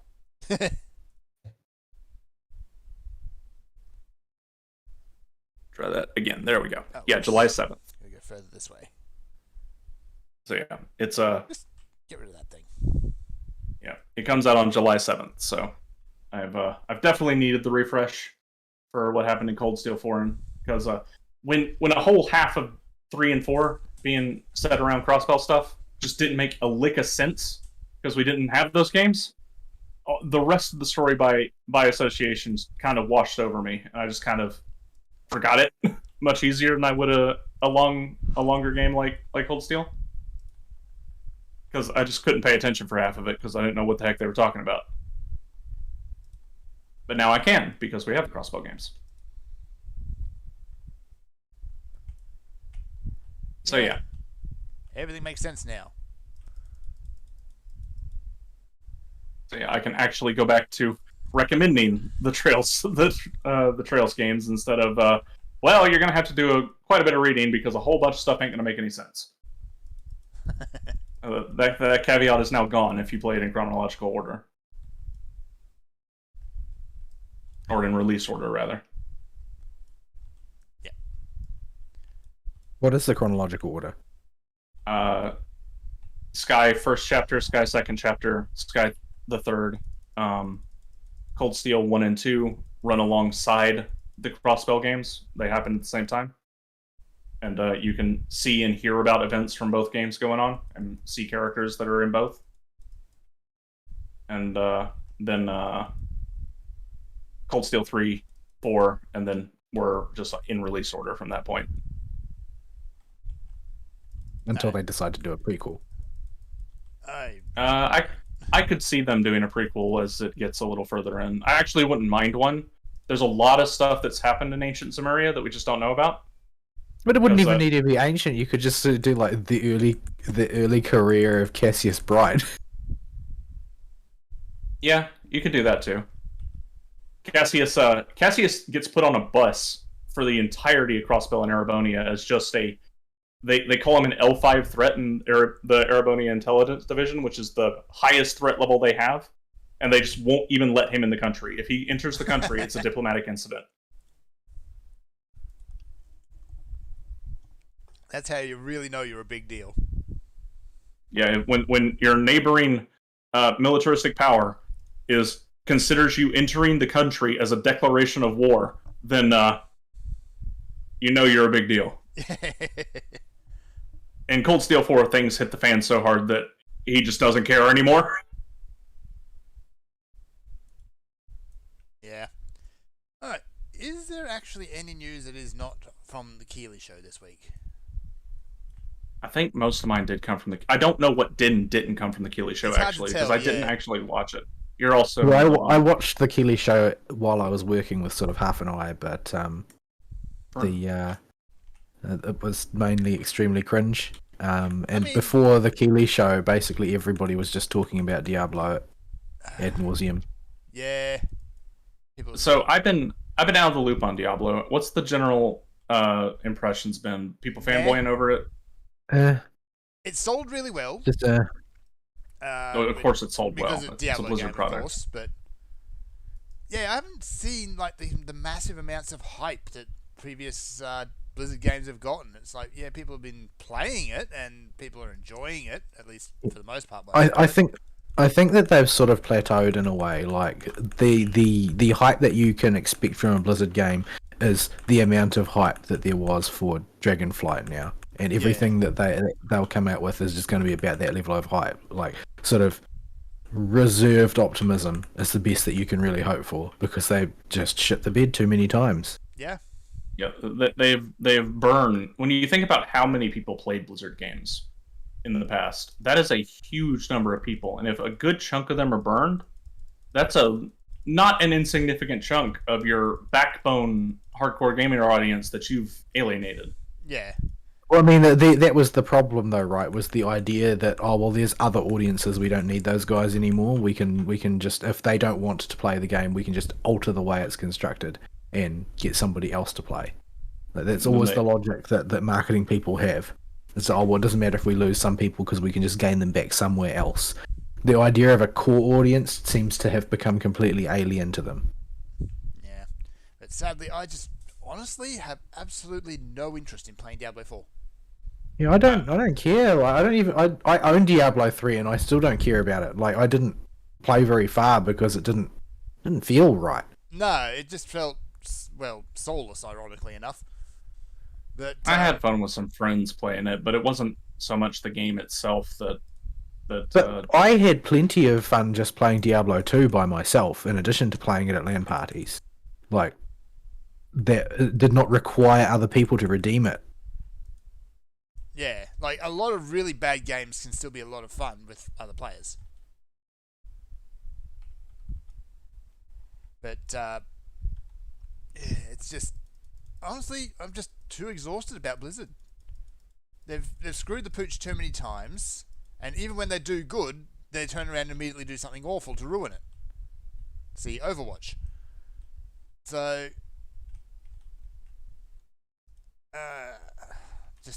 yeah, the fatigue is real. There's certainly been a lot of people who have been praising it, but it's not reaching the sort of the universal acclaim that lets you know that a game is becoming a phenomenon. Like, given the pedigree, laying aside what people already know about Blizzard, you should be expecting to see sort of Elden Ring levels of hype from a game like Diablo 4. Yeah. But they're not within a country mile of that.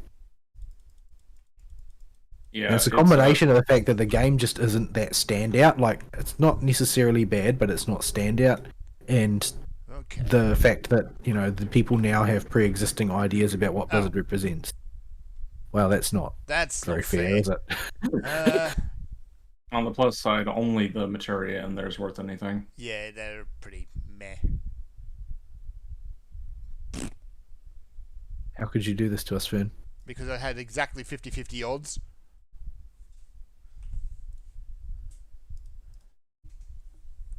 So yeah, it's just I should care, honestly. Like years ago, if you told me there was a new Diablo game coming out, I would have been really happy about it. But it's just nah. Well, the thing is that Blizzard is not a company that makes games anymore. They're a company that make battle passes and shops. Yeah. Boo. The game is just a way to accommodate the battle pass in the shop. Yeah. Yeah. The other thing, of course, has been people doing exposés on Redfall. There's been a few about that. Apparently, everybody. It sounds like that game was just a total disaster from the word go. Like everybody involved in it seems to have hated the entire experience. Yes, and instead of killing it, it was still pushed to market. So yeah, there's that. There's people still, of course, peeing on Golem, which nothing really new there. Ooh. Yeah, we've talked about that a few Show, times. It's just... I'm actually going to get hype about that. Damn. Here's a good example of why I'm not getting hype. I'm going to touch on one thing from the Jeff Keighley show, which I just saw. The reason I can't get hyped for your Diablo 4 is because Path of Exile 2 was just announced. Oh yeah, I saw it. Chinese Gold Farm Simulator. Well, yeah. But it does so many things very similar to Diablo, but it also does things more interestingly. You know, as long as you it feels to me like I never got into it because it felt to me like a game that is designed for people who are going to make that game their whole life. Like I didn't get a very pick up and play feel from it. Yeah. It was like, well, you could do that, but the game is not designed for that. The game is designed for the lifers. You got to invest time if you really want to get anywhere in Path of Exile. Like I've got room for exactly one of those games in my life at a time, and it's Final Fantasy at this point. Yes. I mean, that's the reason why I haven't gone back to indulge in Monster Hunter in its completed form, Sunbreak in its completed form, because that game requires MMO levels of dedication to advance. It does. It's so rewarding if you can put in the time. I try my best to play it like an action game and not think too hard about the stats, but then you get into the Forge and you see all the options there.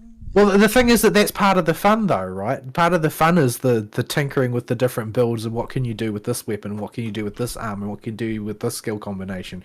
Like, there's too much of the game subsists in that to just leave that alone and play it as an action game. Yeah, it's you get in the Forge, and all of a sudden you got another game competing for your main time slot. Yeah, do we have any treasure maps left? I have to go back. Yeah, I've used all mine. I'd have to go back to the retainer, but I think we're nearing the end of what we can talk about anyway. Yeah, let's not push it then, because otherwise we're just going to ramble about nothing. But yeah, I am keen to go back to Sunbreak though and play that at some point with you guys. Though I have no idea how much like homework we're going to have to do in order to get back in the game. There's a bunch of new systems that they introduced. Yeah, they always dribble new systems in as the game goes along, and not always terrible. Some of them are good sometimes, but there's lots of new monsters, new gear, new skills. There's a lot of stuff in there to faceplant into, and it's completed now. I think they've released the last patch, have they? Yes, as of yesterday, I believe it came out. Yeah, so all of the capstone monsters are in. The grand finale monster is in.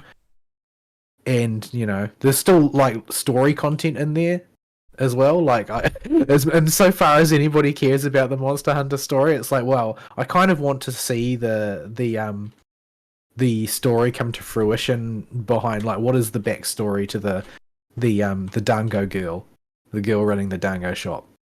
Who's like rumored to be royalty from another country, and just so happens to look extremely similar to the actual princess. Yeah. Well, I think there was something during the the closing cinematic of Sunbreak that kind of confirmed that. But yeah. There's lots of little nuggets you can explore in Monster Hunter, but I kind of like how it is still very story-like, or in a lot of cases... Yeah, well, I think if it was story-heavy as well, that would be a bit much, I think. Yeah. I would rather them put their development time into tightening up the mechanics, Yeah, ever more tightening up the mechanics and getting rid of wire bugs for preference. yeah, and I do At like, least we've come to the end of the era of wire bugs. Hopefully, hopefully. like I liked the Monster Hunter World, what do they call that thing? You Oh, know, the the clutch claw? slingshot thing. No, not the clutch claw. Well, I the hated other the clutch claw. Clutch claw is a piece of garbage. Yeah, the clutch claw The was awful. prototype. The prototype for that thing, where you could find different kinds of ammunition in the world as part of the ecosystem and use them to different effects. The slinger. Slinger, yeah. Yeah, the clutch claw was like the overpowered Mary Sue version of the slinger. Yes. Like, as soon as it became clutch claw centric, then I didn't like the mechanics anymore. Because to me, the clutch claw was the prototype. Well, the slinger was the prototype for the clutch claw, and the clutch claw was the prototype for the wire bug, and the wire bug was cancer. Yeah. Clutch claw was cancer as well. Yeah. It was like the wire bug except without the elegance. Yeah, I just I want everything to do with that system's evolution to take a step back and try again. Well, Yeah. I'd be happy for some of those the wire bug skills to be extracted out and bolted onto the move sets of a lot of the weapons, because I really like some of them. Like I liked the idea of having a counter move on the heavy bowgun, because the heavy bowgun is just a weapon where you get shit on a lot of the time if you just happen to be standing in the wrong place and you don't have any recourse. But having that ability there means that sometimes you can pull off something really cool instead. Yeah. But the idea of the entire traversal game and the entire evade game be no longer dependent on your ability to move and roll correctly, but your however many wire bugs you've got left in stock, is a really, really bad evolution of that meta game, and I don't like it, and I hope that none of that carries forward. Unfortunately, it seems like we're the only people who think so. Yeah, I don't. I enjoy the wire bug for what it is, but it just doesn't feel Monster Hunter. No, well, it's Spider-Man. It's not Monster Hunter. Monster Hunter. Well, the thing is, it's particularly exacerbated for me because my favorite weapons are the heavy bowgun and the greatsword. So, like, subtle positioning with heavy penalties for not doing it correctly is sort of half the game for me. Yeah. If you then put the wire bug in there, suddenly it's like, well, this weapon's not really the same weapon anymore, is it? Yeah. On the other hand, though, Yeah. I 'Cause all of a went sudden through I can Sunbreak dodge. with an insect glaive, so Well, Yeah, you're yeah. used to sort of fluttering through the skies Yeah. regardless. the floor is lava. I mean, I'm used to bouncing around and being all over the place on dual blades as well, but I still don't like the feeling of the wire bug and how it ties into the skills, and how so much of dual blades damage now is just tied into your wire bug skill cooldown. Mm. Yeah, and I think that it's just that the real strength of it was that it allowed them to try out the idea of cooldown mechanics, and maybe you can do something with that. But for me, it was more sort of the movement paradigm that I didn't like. I didn't like the fact that everybody suddenly has, no matter what the circumstances, an emergency break glass and press this button thing for every situation. Yeah, there was a lot less. What's a good way to put it? Aside from very specific monsters that could wombo you or just one shot you, you had to get a jail free card twice at minimum every like 2 minutes. So you didn't have to spend nearly as much time actually learning what the monster does, because if there's an attack that you have a problem dealing with, as long as you got a wire bug and it's not lethal. Yeah, I mean, You're fine. I also I tended to observe that, particularly for Lance and Gun Lance and Sword and Shield and Charge Blade, their popularity seemed to fall off a cliff. And I think that part of that was that the entire blocking game had become semi-irrelevant in a lot of situations, Yeah. because it was being able to just stand in the monster's face a little bit longer than everybody else was no longer a unique advantage of those weapons that could block. Mm-hmm. And this was even after letting the Gunlance stats allow the player to do a Valstrax impersonation. Yeah, well, I mean that was the thing as well. When you added these cooldown abilities, a lot of things started to become a bit overblown. Yeah. Like the the gun, like I'm not going to say it's not cool to have the gun lance have an ability where you can hit the button and set off every piece of ammunition in that thing all at once. Like that's both funny and cool, but I think it's a bit much, really. Yeah, it's like always because when you observe people actually using that weapon, they build entire builds around just hitting that button over and over again. Yeah, it's doing And that's what you do. The combo finisher where you detonate everything. Yeah, the actual capabilities of that weapon sort of become lost because you're just doing the one thing. And I saw huge numbers of these, like compared to previous iterations, huge numbers of these gimmick builds started to be spawned, and a lot of them emerged to be optimal in various situations where you just build around using the one ability, just one ability. And it's and you're just pumping your wire bug cooldowns and just spamming this one ability because it's really, really powerful. Yeah, doing the detonate everything combo that was in World was a lot more satisfying because you actually had to get your positioning right, build the combo, get to the end of it, and then you could blow up everything. And with dual blades, I don't think it was the most optimal build in terms of damage output, but just building around any of the wire bug moves that lets you just continuously hit the target really fast for a set amount of time, and making sure you had the right sharpness and the right wire bug cooldown to do that was the easiest way to pump out big numbers. Yeah, the same was for the greatsword. Like if you just went full retard, wire bug, and then a counter build, the numbers that you could put out were just absolutely off the charts insane. Like the fastest kills in the world came out of the greatsword because wire bug, basically. All right. So with that rant, I think we should end it here. For next week, we're going to do all the Keighley Show stuff, the Microsoft stuff. If Nintendo pops out of the woodwork, we'll do theirs as well. We'll do all the announcements. So probably going to be a longer show next week. We intentionally made this one shorter because we got a longer one next week, and because we didn't know if Fern would have to run away on us. Yeah, I think I do. I won't know until I get out of here. So. All right. I guess I'll take us to closing comments and get us out of here then. Yeah, all right. I want to say one thing is now that with the Jeff Keighley show is over before the Microsoft ones, and I know we're going to get Bethesda, and Bethesda's going to shit the bed, guarantee you this year. But there's been a bit of hype, but not that much again. Like usual in the past years, like you had the big announcement season, and there were people jumping up and down and screaming and saying all their favorite things, and here's this thing and that thing, and that thing looks like dog crap, but this other thing's great. This year, it's just kind of been, okay, there's been announcements. Yeah, and the studio audience for the Keighley show basically sounded like trained chimps. Yeah, I wonder how many were actually paid to get me there. I guarantee you there was a please clap here banner somewhere. Oh, probably.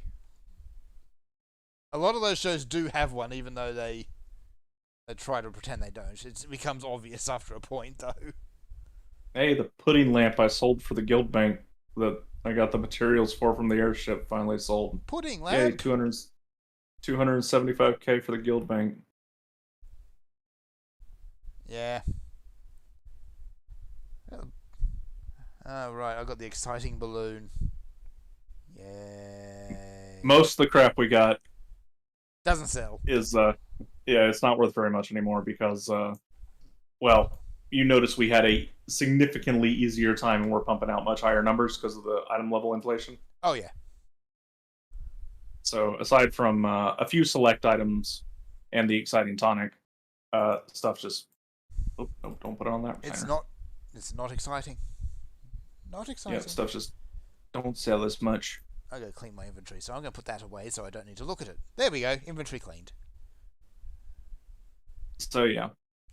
I can't say I'm excited for anything. Even though even just at the Jeff Keighley show, there were some announcements in my wheelhouse. I posted the stuff that caught my eye. Yeah. Most of it though was just continuations of franchises that I've enjoyed and at least want to keep an eye on. That haven't been ruined yet. Yeah, but no new stuff jumped out at me. No. And I'm not expecting anything to jump out at me from that's going to be new because I just don't trust current game developers. Well, I think there's a lot of that going around, and the big announcement game this year is going to be Starfield, because Bethesda's already has basically put together their showcase and its headline about Starfield. I want to be interested in Starfield. I want to be. It's right in my wheelhouse of the sort of the game I want to play, but I can't. It's not. Yeah, it's not really in mine, so I'm kind of immune to this one. Yeah. I don't trust them. I don't think that they can do it. I think they're going to screw everything up. I think they're going to do their usual thing where they released a half-assed broken product and wait for the modders to fix everything. It just works. It just works. That's assuming, of course, they don't go the Fallout 76 route and just release a money factory. Well, why bother? Once they've released Starfield, they can just release it another 8 times. Well, yeah, that's also going to be the same thing, isn't it? This is Todd we're talking about. This is Todd. They just need to get a functional game eventually, whether it be because they finally patch it up to fixable or the modders fix it for them, and then they'll just once a year the special edition. I wonder how many games have a Game of the Year edition that were never declared Game of the Year by anybody. Quite a few. Or they'll take some arbitrary, small-time journo and say, good enough, after paying them to the Game of the Year. Speaking of Game of the Year editions, I remember Morrowind's Game of the Year edition. That was really well, it was a release. It was just the release of the game on with some bug fixes and both of the 2 expansions for free. Yeah. That's all they need to do. Man, Todd, what happened to you? What happened? You told too many lies. So yeah. Anyway, we will pick all that apart next week. I will leave you all with the successor to the Maramount that I found just wandering around randomly in Cold Steel 4. But why though? Enjoy the Magnum Dong. But why though? So that you know what we were talking about earlier. All right, do the thing. All right, I think we're done, folks. We will see you next week with the big update and announcement show. And we'll see you then. Sayonara. Bye bye.